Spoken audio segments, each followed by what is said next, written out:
much, Gary, for joining us. Someone somewhere said that what cannot be measured cannot be managed. Would you agree with that? Well, as an evaluator, of course, I should agree with that.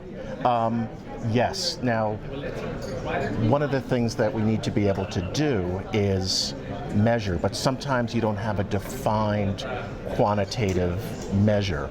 So you use qualitative things to try and measure that. So for example, with evaluations, we may not have a quantitative scale that says, this is what's effective, so here's how we manage it.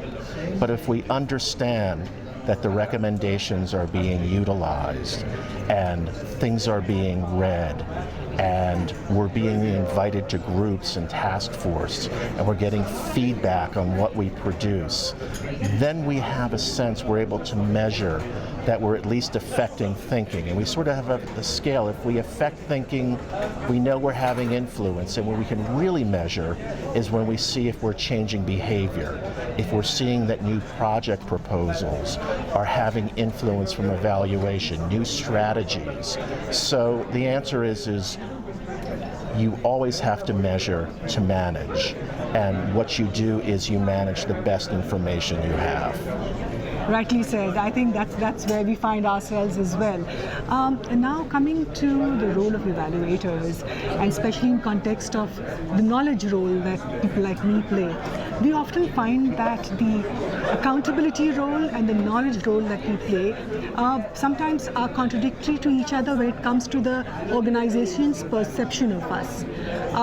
How would you address that? Probably in a similar circumstance. We are in a similar circumstance because in our organization, we've emphasized being more of a learning organization.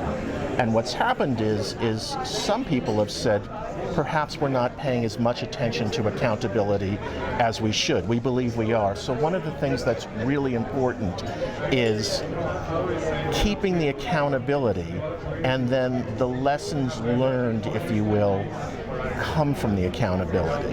And so you expand beyond that. So the purpose is learning, but if you will, the accountability is the kernel or the cornerstone, and then you take the information that comes from there and you expand into the learning. We do have separate learning products, syntheses and things like that, that take the learning from each of the programs, but there's always a little bit of accountability in each thing that we do.